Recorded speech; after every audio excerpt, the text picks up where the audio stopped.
નમસ્કાર, આપ જોઈ રહ્યા છો નેશન પ્લસ ન્યૂઝ. હું છું આપની સાથે હેતલ ભગત.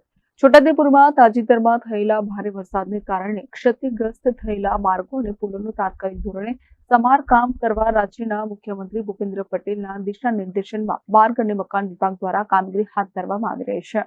આ કામગીરીની જાત માહિતી મેળવતા છોટાઉદેપુર જિલ્લાના પ્રભારી મંત્રી તેમજ રાજ્ય અન્ન અને નાગરિક પુરવઠા, સામાજિક ન્યાય અને અધિકારીતા વિભાગ મંત્રી ભીખુસિંહ પરમારે માર્ગ અને મકાન વિભાગ દ્વારા હાથ ધરાયેલી માર્ગ અને પુલ મરામત કામગીરીની વિસ્તૃત સમીક્ષા હાથ ધરી હતી. આ સમીક્ષા બેઠકમાં પ્રભારી મંત્રી ભીખુસિંહ પરમારે માર્ગ અને મકાન વિભાગ અને કાર્યપાલક ઇજનેરો સહિત નેશનલ હાઈવે ઓથોરિટી પાસેની ક્ષતિગ્રસ્ત માર્ગો અને પુલોના મરામતની સૂક્ષ્મ વિગતો મેળવી આવા તમામ માર્ગો સત્વરે પુનઃ કાર્યરત કરવા જણાવ્યું હતું. આ સાથે શાળાઓના જર્જરિત ઓરડાઓ બનાવવા માટેની પ્રક્રિયા ઝડપી કરવા અને વિદ્યાર્થીઓને બેસવા માટે વૈકલ્પિક વ્યવસ્થા કરવા અંગે પણ તેમણે સૂચન કર્યું હતું. જર્જરિત આંગણવાડીઓના નવીનીકરણ તથા ભૂલકાઓને બેસવા માટેની વૈકલ્પિક વ્યવસ્થા સુનિશ્ચિત કરવાની પણ સૂચના આપી હતી.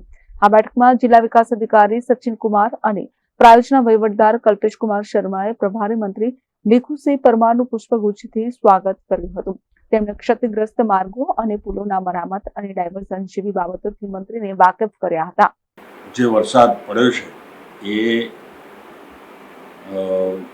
જૂન મહિનાની અંદર ધારવા કરતાં વધુ વરસાદ પડવાના કારણે ગુજરાતની અંદર નાના મોટા રસ્તાઓ, પુલોને થોડુંક નુકસાન થયું છે.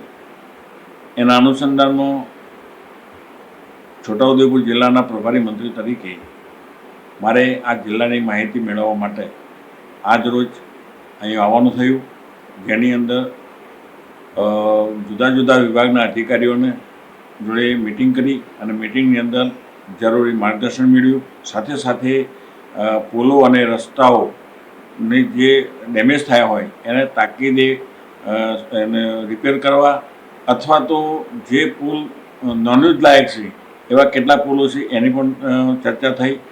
તો અધિકારીઓ તરફથી જાણવા મળ્યું કે પેચવર્ક જે છે એ લગભગ અમે પૂરું કરી દીધું, મેટલ વર્ક, અને ડામરનો આવો ઉગાડ નીકળ્યો છે તો એ પણ અમે થોડા દિવસમાં એ કામો પૂરો કરીશું.